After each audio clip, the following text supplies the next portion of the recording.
정치의 겉과 속을 들여다보는 정치원 시작하겠습니다. 오늘은 김영준 배재대 석좌교수, 배종찬 인사이트K 연구소장과 함께 분석해 보겠습니다. 어서 오십시오. 네. 안녕하세요. 안녕하십니까. 안녕하세요. 네, 첫 번째 키워드 바로 보겠습니다. 우원식 국회의장의 모습이네요. 첫 번째 키워드는 긴급 회견입니다. 우원식 국회의장이 오늘 긴급 기자회견을 가졌습니다. 내년도 예산안 관련 정기국회 마지막 날인 10일까지 여야가 합의해달라고 요청한 겁니다. 여야 대표는 어떤 말을 했는지 직접 듣고 오겠습니다. 고심 끝에 오늘 본회의에 예산안을 상정하지 않기로 했습니다. 결과적으로 법정 기한을 지키지 못하게 되었습니다. 정기국회가 끝나는 12월 10일까지는 예산안을 처리해야 합니다. 정말로 나라에 돈이 없어서 이 둘 중에서 한 가지만 선택한다면 국민 여러분은 어떤 거 선택하실 것 같습니까? 국회의 특활비입니까? 아니면 경찰의 치안 유지를 위한 특활비입니까? 저는 대부분의 국민께서 경찰의 치안 유지를 위한 특활비를 선택하실 거라고 생각합니다. 국민들을 볼모로 인질극을 하겠다는 것에 지나지 않습니다. 문제된 특활비, 어디다 쓰는지도 모르는 특활비를 삭감한 것인데 이것 때문에 살림을 못하겠다고 하는 사실 좀 당황스러운 얘기죠. 증액을 안 해줘서 협상을 안 해서 문제다. 이건 정말 황당한 얘기입니다. 정부가 필요했으면 예산을 냈어야죠. 네, 12월 2일 오늘이 예산안 처리 법정 시한입니다만 지킨 적이 거의 없는 것 같아요. 그런데 특히 내년도 예산안 처리 올해는 여야가 더 강하게 충돌하고 있는 것 같거든요. 과거와 어떤 점이 좀 다른 것 같습니다. 원래 법에 의하면은 이제 12월 2일 날이 예산안을 이제 측정하는 마지막이잖아요. 그렇습니다.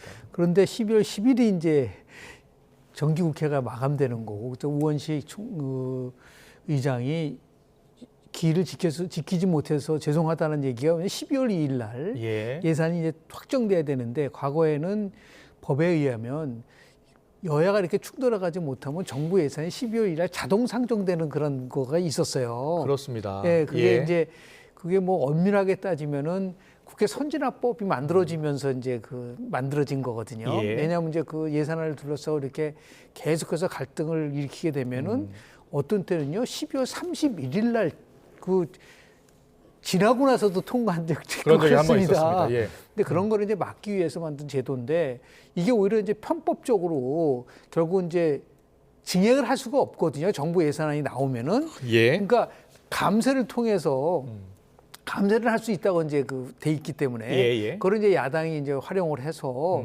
뭐 감액을 한 예산안을 제출했는데, 문제는 뭐냐면 그런 적이 없다는 거죠. 그러니까 이제 여러 가지 뭐 사상 초유라는 거가 자꾸만 나오잖아요. 우리 민주당이 이제 거대 의석을 갖고 있는 상황 속에서 사상 초유라는 말, 지금 이제 예산안 그렇죠. 감사원장 지금 오늘 뭐 보고를 한 것 같아요. 탄핵안 보고된 그다음에 이재명 대표를 수사한 검사라든지 다른 검사도 지금 오늘 한번 보고를 했던 것 같아요. 그래서 탄핵을 한다는 거니까 지금까지 한 번도 없었던 일들이 자꾸만 벌어지니까 그럼 이제 결론은 딱 하나죠. 무엇을 위한 거냐라는 거죠. 자, 감액을 했는데 어떤 이유 때문에 감액을 했느냐에 대한 부분들이 굉장히 이제 설득력이 약할 수밖에 없는 것이 아닌가라는 생각을 좀 하게 됩니다. 야당은 예산의 정상화다라고 주장을 하고 있어요. 그럼 과거에는 그 지금 얘기하는 감사원, 검찰, 경찰의 특활비에 대해서 왜 문제 제기를 안 했죠? 왜 이재명 대표가 예를 들어 수사를 받고 나름대로 사법 리스크가 있는 다음에 이런 일이 발생되느냐라는 거예요. 과거에도 충분히 그런 일이 있었다고 한다면 그러면서 이제 묻고 싶은 거는 국회에 그러면 특활비, 특명비는 그대로 하나도 짝깎지 않고 한동훈 대표가 조금 전에 한 이야기죠. 그런 거니까 국민들이 과연 소통시킬 수 있을 것인가에 대해서 굉장히 회의적이고, 이 부분을 이제 우원식 의장이 하나 이제 우리가 알아야 될 거는요. 미국에는요 의회가 예산 편성권이 있습니다. 우리는 예산 편성권이 아니에요. 예산 심의권이죠. 그러니까 심의와 편성은 다른데 아마 기억나실 거예요. 클린턴 정부 때인데 깅그리치 의장이 아예 예산을 통과를 안 시켜주니까 어떤 일이 벌어졌냐면 뭐 거기도 엄청나게 난리가 났었었죠. 그러니까 정부가 이제 셧다운하는 그것도 다 예산과 관련된 거. 결국 어떻게 됐죠? 그 예산 때문에 셧다운 했던 걸 주도했었던 킹그리치 의장은 손을 들어버렸잖아요. 예. 왜 그러냐? 이거는 결국은 국민들에 대해서 피해를 줄 수밖에 없다고 하니까 나온 예. 현상이기 때문에 이것도 저는 마찬가지라고 봅니다. 알겠습니다. 배종찬 소장님께서는 여야가 충돌하고 있는데 뭐 여야는 서로 내탁 공방만 하고 있거든요. 누가 더 큰 책임이 있다고 보세요? 저는 우원식 국회의장이 날짜를 연기한 결정적인 이유가 있을 것 같아요. 예. 왜냐하면은 예산만 생각하면 되거든요. 근데 예산에다가 정치도 집어넣고 정쟁도 집어넣고 진영도 집어넣다 보니까 이런 사달이 벌어지는 것이거든요. 예, 예. 그러니까 민주당도 뭔가 줄여야 될 필요가 있는 게 있으면 정확하게 명분과 근거를 제시하면 됩니다. 네. 저는 그럴 만한 예산도 있다고 봅니다. 네. 그러니까 중요한 건 여론을 의식했다. 국민들은 납득 불가할 거예요. 왜 이러고 있는지. 감액 예산은 예결위 통과된 그래픽 잠깐 보여주세요. 그러니까요. 뭐 감액하는 거에 대부분 보면은 실제 여기 리스트에는 안 나와 있지만 지금 예. 화면으로 보시고 계시지만 실제로는 호남 개발과 관련된 예산도 이대로면 이대로 간다면은 삭감을 해야 되는 상황이고 국고채 이자 상환 예산이 5천억 원이 삭감되는 이유도 분명하지가 않고 예, 예. 그러니까 이제 여기서 중요한 건 예. 예산만 생각하면 됩니다. 그러니까 민주당도 명분을 가지려면 예. 어떤 예산을 왜 줄여야 되는지에 대해서 근거를 가지고서 제시를 하면 되는데 가령 미국 같은 경우에는 그렇습니다. 그러니까 그럴 만한 서로 간에 이런 따져볼 수밖에 없는 내용들입니다. 예. 가령 우크라이나에 지원을 해야 되냐 말아야 되느냐. 또 하나는 인플레이션 감축 법안 IRA를 유지해야 되느냐 말아야 되느냐. 그다음에 오바마 케어 이거 해야 되느냐 말아야 되느냐. 그럴 만한 이슈가 없어요. 다 여기에 정쟁이고 정치고 진영이 들어가 있어요. 예. 저는 민주당도 줄여야 될 거 있으면 정확하게 명분을 제시하라. 그리고 정부 여당의 경우에도 어떤 부분이 지금 충돌하고 있는 지점인 부분을 정확하게 직시해서 그 부분에 관한 예산만 놓고 이야기를 하는 게 필요한 거죠. 오늘 쟁점 가운데 하나가 특수활동비였는데요. 야당에서는 이 특수활동비가 영수증 처리도 제대로 되지 않고 사용을 하고 있다. 근거를 밝혀달라고 하는데 근거가 나오지 않는다라는 거예요. 여당에서는 특활비 가운데 왜 국회 특활비, 법원 특활비는 깎지 않았느냐라고 또 반문하고 있어요. 그렇죠. 이런 부분이 분명해야 되고 투명해야 된다는 겁니다. 첫 번째는 뭐냐면 증빙을 제출하는데 시간이 걸린다는 이야기인데 예, 그럼 예. 얼마나 기다려줄 수 있느냐. 합리적으로 판단할 때. 두 번째는 뭐냐. 그러면 경찰하고 검찰은 줄이는데 법원은 왜 많이 갔느냐. 예. 그 부분에 대해서 명확하게 설명이 필요한 것이고 왜 국회는 그대로 유지되고 있는가. 국회를 우선 더 많이 깎아야 되겠죠. 국회는 아예 특활비 자체를 없애버리겠다. 예. 그리고 세비도 이참에 재정 문제 때문에 깎는다면 세비는 절대 안 깎잖아요. 그러니까 세비도 깎겠다. 지금 국민들이 어려우니까 반으로 줄이겠다. 그렇게 이야기를 하면 국민들의 공감도가 상당히 높아질 수가 있습니다. 그런데 일체 그런 것 없이 전제 조건 없이 예산만 생각하라는 거죠. 저는 예. 민주당이 주장을 하든 정부 여당이 주장하든 오로지 모든 논의는 예산만 생각하라. 여기에 정치, 정쟁, 진영 집어넣지 말라 이거죠. 근데 알겠습니다. 여기서 예. 제일 문제가 될 수 있는 부분은요. 정부 예비비를 2,400억을 깎았다는 것에 대해 이 정부 예, 예비비라는 4조 원 거는요. 편성됐는데 2조 원 정도 지금 넘게 그건 삭감을 한 왜냐하면 것 이제 같아요. 예. 재해라든지요. 또는 그 위급한 상황에 예기지 못했던 일이 벌어졌을 때 예. 예비적으로 넣는 건데 그거를 깎는 지금까지 정부 예비비를 깎는 거는 그렇게 흔하지 않았던 상황이거든요. 그러니까 이 부분은 결국 나중에 누가 이제 피해를 볼 수밖에 없냐면 우리 일반 서민들이 피해를 볼 가능성이 굉장히 높기 때문에 다른 거는 건드리더라도 정부 예비비와 관련돼서는 조금 고려를 좀 해야 될 부분들이 좀 있는 거고요. 그리고 더 나아가서 국회 문제와 관련돼서 저도 국회 예산 한번 오래전에 한번 들여다봤었는데요. 예. 그러니까 지금 국회 특활비를 포함해가지고서 국민들이 봤을 때는 이게 제대로 지금 똑같이 갖다 놓고 얘기를 하면 되죠. 국회 특활비는 이렇게 잘 투명하게 운영이 되고 있는데 예. 예를 들어 검찰이나 아니면 경찰의 특활비는 잘 운영되고 있지 않아서 우리가 결국은 깎았습니다라고 얘기를 하고 더 나아가서 그렇다고 한다면 문재인 정부 때의 검찰 그 특활비도 한번 같이 봐야죠. 예. 그렇게 보고 나서 야 이건 다 문제가 있구나. 민주당 정부든 윤석열 정부든 이 부분은 문제가 있다는 걸 얘기를 해줘야죠. 국민들에서 설득을 할 텐데 자신들이 문재인 정부 때는 거기에 대해서는 한마디 얘기하지 않다가 예. 지금 와가지고 그 얘기를 하니까 이건 정치 보복성이 아니냐. 아까 예, 말씀하신 것처럼 검찰 거는 깎고 법원 거는 안 깎고 이게 결국 형평성에서 어긋날 수밖에 없다. 그런 말씀을 드릴 수밖에 없는 거죠. 특활비가 영수증 처리를 제대로 안 하나 봐요? 그러니까 특활비가 있고 특경비가 있는데 예.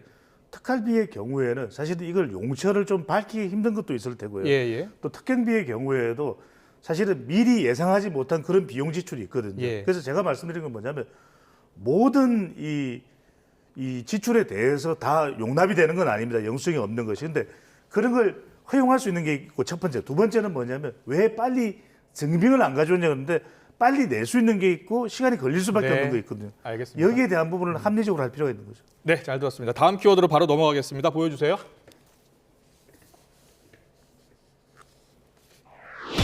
추경호 국민의힘 원내대표네요. 폭주라는 표현을 썼는데요. 오늘 본회의에서는 최재 감사원장 그리고 이창수 서울중앙지검장 등 검사 3명에 대한 탄핵안이 보고가 됐습니다. 추경호 원내대표는 다수당의 폭주라면서 비판의 수위를 높였고요. 추경호 원내대표 박수현 의원의 목소리 듣고 오겠습니다. 국회 다수당의 이성 잃은 폭주가 민생과 민주주의를 파괴한 날로 헌정사에 길이 남게 될 것입니다. 탄핵 제도를 어린아이 장난쯤으로 가볍게 여기는 처사입니다. 헌법이 부여한 권한으로 민생을 볼모 삼아 정부 여당을 겁박하고 국정을 흔드는 민주당의 오만방자한 행태는 결코 용납할 수가 없습니다. 국민의힘이 그렇게 이야기하는 거 보니까 문재인 정부에 대해 보복을 하긴 했나 보죠. 어디가 정치적 중립성, 독립성이 있습니까? 이런 측면에서 사업 자득이고 자승자박입니다. 여당이 그렇게 해서 물타기하고 방향을 돌린다고 해서 속아 넘어갈 국민이 한 분도 안 계시다라고 하는 걸 분명히 말씀드립니다. 네, 감사원장 탄핵 소추안 역시 이제 사상 초유의 일인데요. 이틀 뒤에 표결이 있을 것 같아요. 네, 그렇겠죠. 근데 오늘 아침에 이제 감사 사무총장이 이제 조목조목 얘기를 했잖아요. 그러니까 감사원장의 탄핵에 대한 사유를 보면은 문재인 정부와 관련된 사항으로 이게 집중되는 부분들이 굉장히 많지 않습니까? 정치적 중립성을 어겼다는 게 민주당의 주장이에요. 예. 근데 그럴까요, 과연? 그래서 어떤 의미에서 봤을 때는 그런 식으로 따지면은 탄핵 말고도 의회가 할 수 있는 방법은 많습니다. 예를 들어서 국정조사라는 걸 통해 가지고 정말 감사원이 제대로 하고 있는지를 알아볼 수도 있고요. 그럼 그동안 국정감사라는 건 또 왜 하죠? 국정감사라는 거는 정부 주체 전반에 관련돼서 하는 거지 않습니까? 국정감사를 통해서 들여다볼 수 있다. 그럴 수도 있고 국정조사를 통해서 할 수 있고 그런데 그 탄핵을 한다라는 거는 뭔가 정치적인 의도를 갖고 하는 게 아니냐라는 거고요. 더 나아가서 이 탄핵의 사유가 예를 들어 우리 민생과 관련된 부분들 이거 굉장히 그 일반 국민들이 피해를 받기 때문에 예를 들어 옛날에 보면 이런 것도 있었지 않습니까? 그 뭐 특히 이제 가습기 문제 때문에 굉장히 피해를 받다든지 다른 정부의 정책 때문에 피해를 받다든지 이런 것에 대해서 감사를 했는데 잘못했기 때문에 이 부분에 대해서 뭐 나름대로 처벌을 하겠다는 거는 모르겠는데 뭐 서해 공무원 피살 문제는 그런 유족들이 지금 그 신청을 한 거 아니겠습니까? 그리고 전현희 전 위원장 같은 경우도 잘못된 부분에서는 잘못됐다고 얘기를 하고 허위가 없는 건 얘기를 했는데도 불구하고 이걸 전부 다 정치적인 프레임을 가지고서 보기 시작을 한다고 한다면 왜 그러면 감사원을 독립을 얘기하고 지금까지 한 번도 감사원에 대해서 탄핵이라든지 이런 게 왜 없었을까요? 그만큼 감사원의 같은 역할과 기능에 대해서 인정을 했기 때문에 된 거 아니겠습니까? 근데 그런 면에서 봤을 때 제가 볼 때는 굉장히 이렇게 자꾸만 무모하게 탄핵하고 그런 것이 과연 민주당이 무엇을 위한 것이냐에 대한 의문을 제기할 수밖에 없는 상황으로 가지 않나 그런 생각이 좀 듭니다. 여당에서는 이제 문재인 정부 때 이번 탄핵안이 이제 최재 감사원장 통과를 하면 이제 직무대행을 문재인 정부 때 임명했던 감사위원이 직무대행을 맡게 된다. 정치적 술수 아니냐라고 이유에 떠나서 그렇게 지적을 되면 이제 했어요? 3대 3의 구조로 가고 그 여야가 3대 3 예. 구조로 가고 실제로 보면 결정을 하는 데서 상당히 어려움이 있을 수밖에 없다라는 얘기인데 문제는 그게 핵심이 아니잖아요. 예. 감사원장을 국민들이 납득할 수 있는 이유를 가지고 탄핵을 하는 게 정말 정당하냐가 문제지 그 이후에 예. 감사원이 어떻게 운영되느냐는 문제는 저는 부차적인 것 같아요. 예, 예. 본질적인 문제. 그 87년 민주화 이후에 감사원장이 탄핵된 적이 있나요? 없다는 얘기는 예. 그것이 그건 뭔가 좋은 의미에서의 사상 초유가 돼야 되는데 나쁜 의미에서의 사상 초유가 된다고 했을 때 과연 이게 그러고 나서 만약에 예. 헌법재판소에서 탄핵에 대해서 만약에 부결했을 때는 그 책임은 누가 지는 거죠? 그럼 그 탄핵을 했었던 데에 대해서 책임을 집니까? 안 지잖아요. 행정부 장관 탄핵했습니다. 그렇지만 헌법재판소에서 결국은 기각됐어요. 그 공백 기간 동안에 대한 부분은 국회는 책임 안 집니까? 그런 부분에 대해서도 얘기를 해줘야죠. 무조건 탄핵만 하고 예. 결과가 어떻든 간에 상관없다? 그거는 완전히 그 편의주의적이고 뭔가 정치성을 갖고 있는 탄핵이라고 볼고 보복성 탄핵이라고밖에 볼 수 없는 거죠. 네.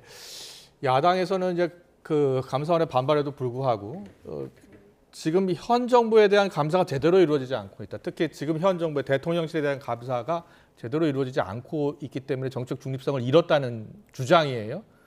저는 뭐 데이터 전문가니까 조금 객관적으로 볼 필요는 있을 것 같아요. 예. 그러니까 총선에서도 민주당이 이제 압승했다라고 하는 여론의 평가를 예. 하고 있는 것이죠. 그렇다면 민주당으로서는 정치적인 불만과 분노가 점점 쌓여가겠죠. 네. 대통령의 지지율은 지금 낮은 상태고 그렇다고 해서 뭐 여야 대표회담을 통해서도 전국을 풀어나갈 수단은 없고 예, 예. 그런 어떤 대응이 바로 이제 탄핵으로 이어지겠죠. 그리고 그 명분은 김건희 여사와 관련된 수사가 제대로 이루어지지 않았다. 예. 그리고 현 감사원이 오늘 아침에도 감사원의 사무총장이 브리핑을 했지만 네네. 그럼에도 불구하고 전반적으로 감사원이 좀 대통령실이나 정권의 영향을 많이 받는 것 같다. 네. 그런 인식을 하고 있거든요.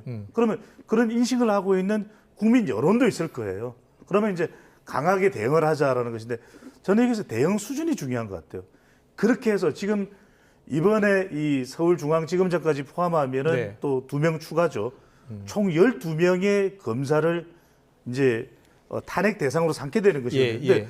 그 중에 통과되는 게 있냐 이런 거죠. 제가 드리는 말씀은 뭐냐면 대응 수위를 높이는 것과 실제 헌법재판소에서 이 탄핵이 인용되는 것과는 다른 차원이거든요. 예. 오죽했으면 노무현 대통령도 법률 위반이긴 하지만 그럼에도 불구하고 탄핵할 정도는 아니다라는 것이 보통 헌법재판소의 판단 기준이거든요. 그러면 이 헌법재판소 갔을 때 체제 감사원장이든 또는 이창수 서울중앙지검들 탄핵 실제 인용될 가능성은 높지 않아요. 예. 그럼 이렇게 되면은 정치 공세로 오히려 역풍이 불 수 있거든요. 무슨 말씀 드리느냐?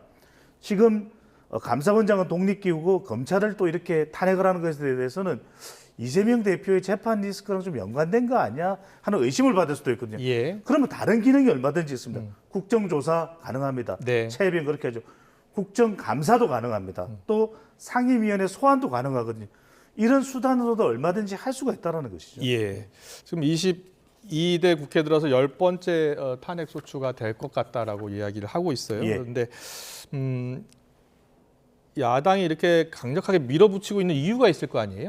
그렇죠. 예. 그런 어떤 배경이 있다고 보세요? 첫 번째 이유는 전국을 주도하는 거죠. 전국을 주도하기 위해서. 그렇습니다. 낮은 대통령 지지율 또 이재명 대표로서는 위정교사의 무죄까지 받았으니까 예. 앞으로 올 수 있는 그런 리스크를 더 극복하는 데 있어서도 오히려 지금 강한 여론을 주도하는 것이 낫다고 판단할 수 있거든요. 한동훈 대표는 자기들 살려고 대한민국 전체를 무정부 상태로 몰아가고 있는 것 아니냐라고 주장하고 있고. 그렇게 이제 정치적으로는 한동훈 대표는 주장하겠죠. 예. 근데 이제 민주당이 그래서 지금 표면적으로는 뭐 탄핵이 됐든 대통령 탄핵이 됐든 임기 단축을 거론하지는 않습니다만 그렇게 다분하게 인식할 가능성이 장애규탄 집회까지 연결한다면 있는 것인데 예. 과연 그것에 국민들이 상당수가 공감을 하는지 여부는 별개의 또 일이겠죠. 네, 최재 감사원장 탄핵안 보고됐고 또 이창수 서울중앙지검장 네. 등 3명의 검사도 탄핵안에 보고가 됐습니다.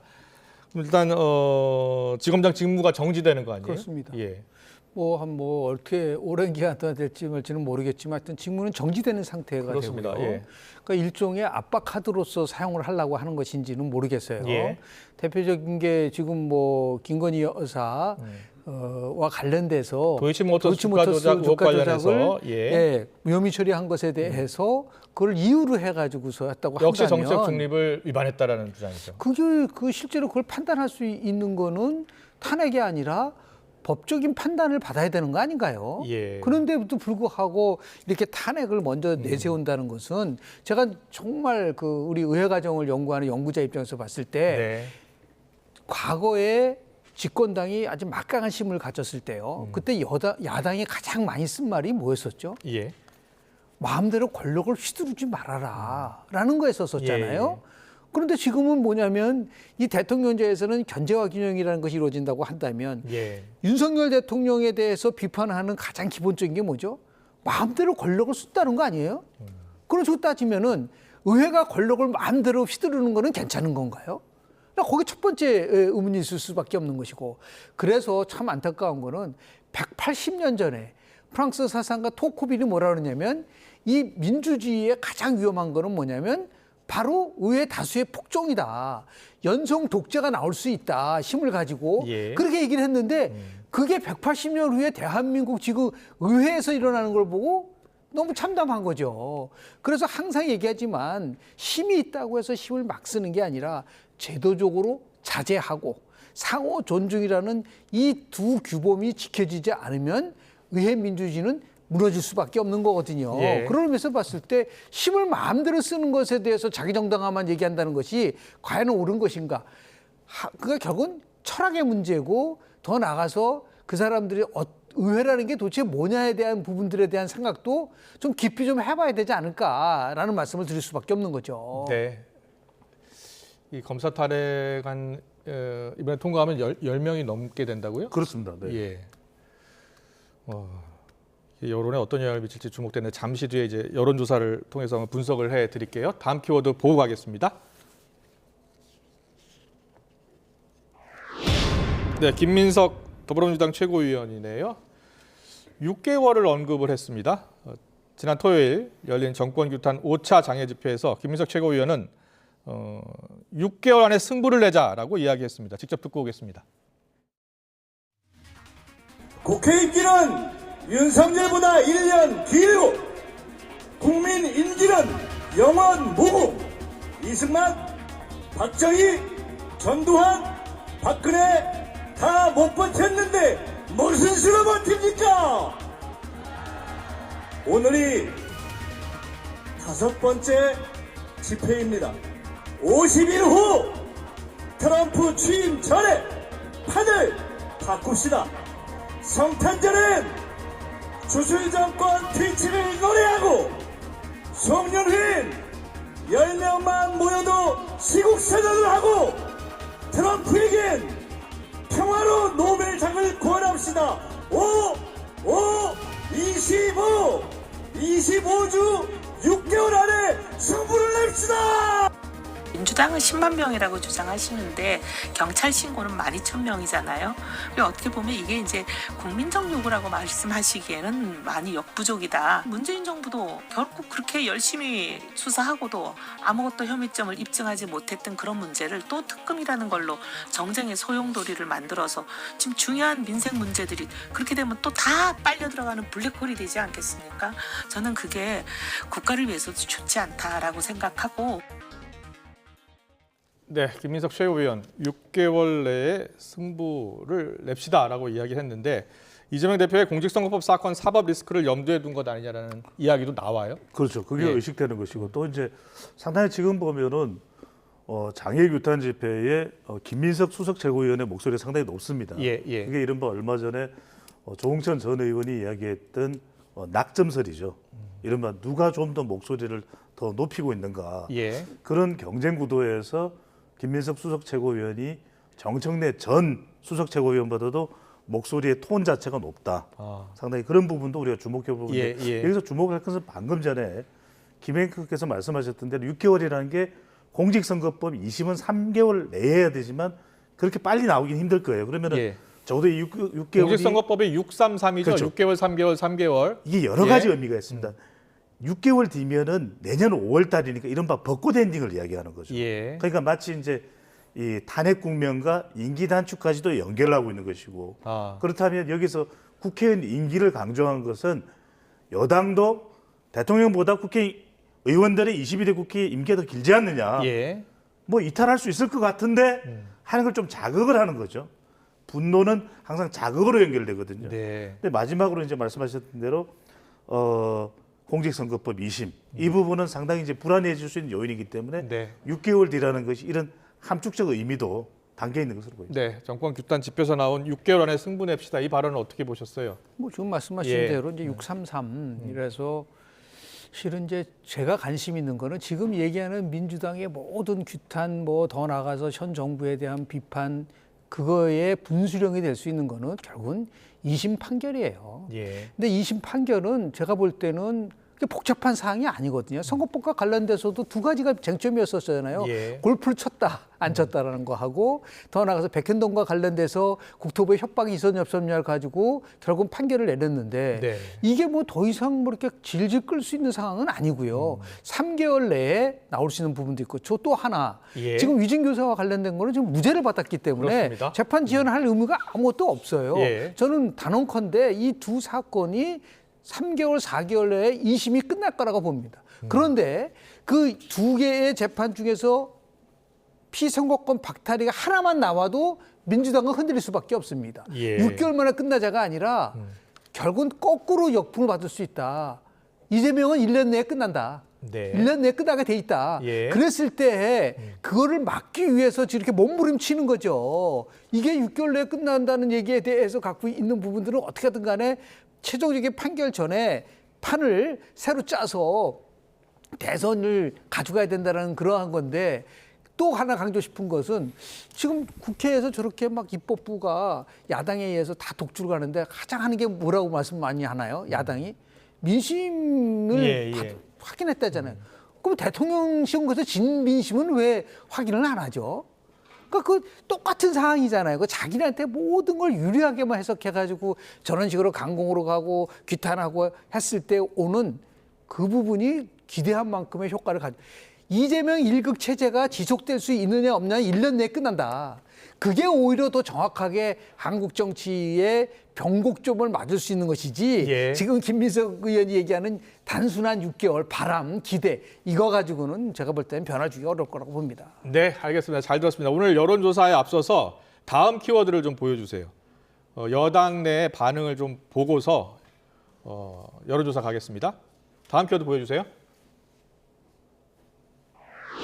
자, 한동훈 대표가 나왔어요. 전략적 모호성. 한동훈 대표가 김건희 여사 특검법 재표결에 대해서 확실한 입장 표명을 내놓지 않고 있습니다. 친한계에서는 친윤을 향한 경고다, 전략적 모호성이다라는 분석을 내놨는데요. 신지호 전략기획부총장의 발언 듣고 오겠습니다. 그러니까 뭐 언론에서는 전략적 모호성을 유지하고 있다. 그런데 뭐 지금 상태를 보면 그게 뭐 과히 틀린 표현은 아닌 것 같습니다. 그런데 창원지검에서 나름대로 굉장히 열심히 하고 있는 것 같아요. 근데 12월 10일이면 이제 열흘 남았어요. 그러니까 아마 그 최소한 2, 3일 전에는 뭐 한동훈 대표도 입장을 결정하지 않을까 보여지는데, 그러니까 추경호 원내대표는 이 자제령 냉각기를 갖자고 했고 한동훈 대표는 그 문제에 대한 전략적 모호성을 유지하면요, 이게 당내의 잡음을 줄이는데 상호 보완적인 역할을 합니다. 네, 신지호 부총장.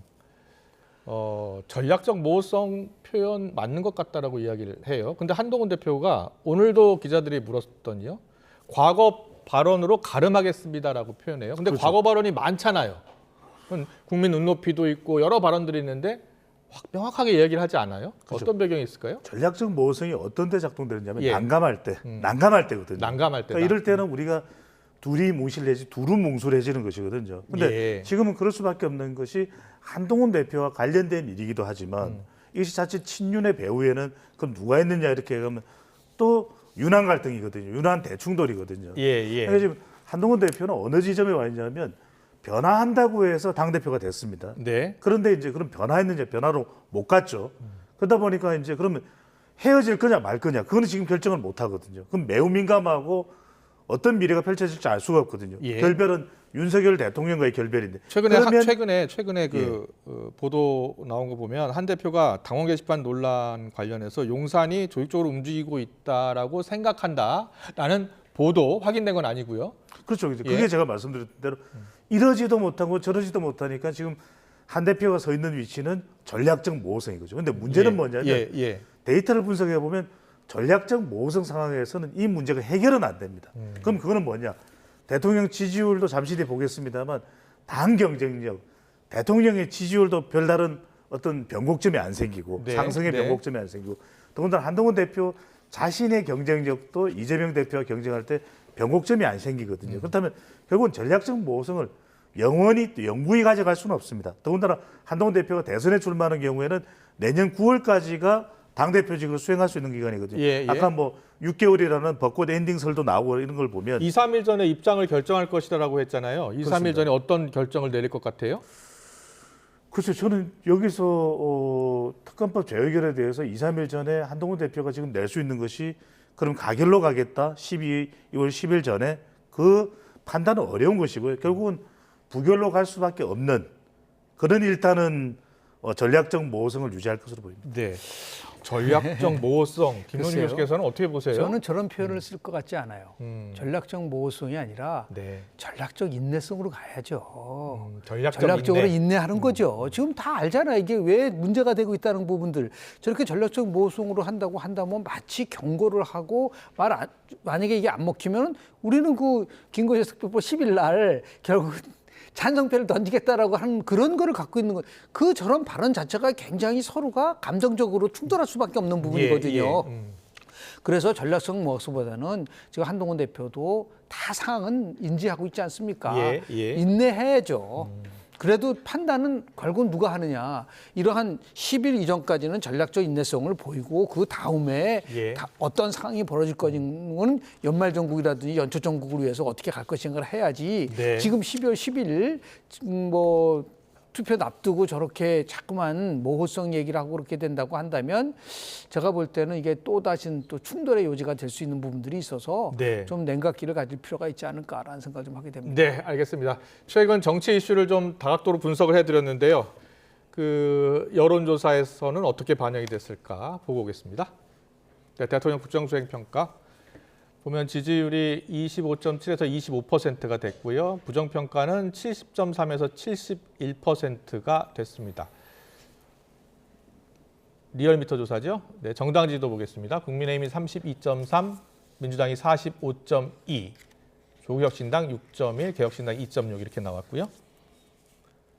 네, 대통령 직무수행평가부터 분석을 해볼까요?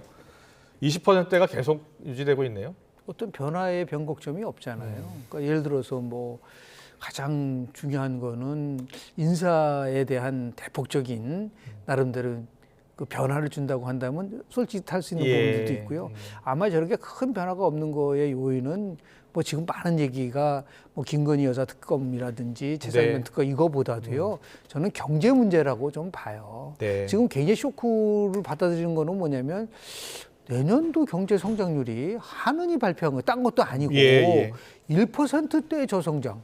그리고 보수 언론 매체를 대표하는 조선일보가 지금 시리즈로 지금 하고 있어요. 우리가 일본화되는 게 아니냐.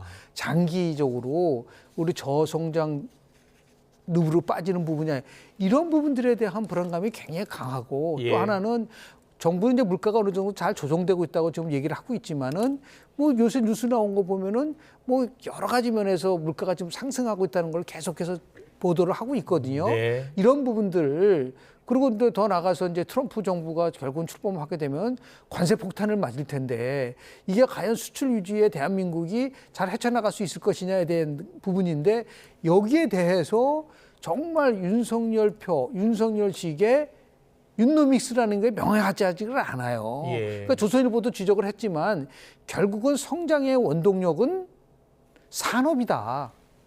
이 산업과 관련돼서 윤 정부가 집권 후반기에 어떻게 할 것이라는 부분들이 정확하게 명쾌하게 나오지 않는 상태에서 어떠한 변화를 기대한다는 것은 좀 어렵지 않겠는가라는 생각을 좀 합니다. 짧게 정리를 해드리면 지금 화면에도 보고 계시지만은 한국갤럽의 부정평가 이유가 김건희 여사가 아니라 이제는 가장 높은 것이 경제민생 물가거든요. 예. 그러니까 문제는 경제야 이렇게 온 것이면 결국 저는 파발마처럼 파속통 전략을 써야 된다. 네. 파격적이고 속도감 있게 통합을 해서 이렇게 안 가면 지지율이 안 올라가거든요.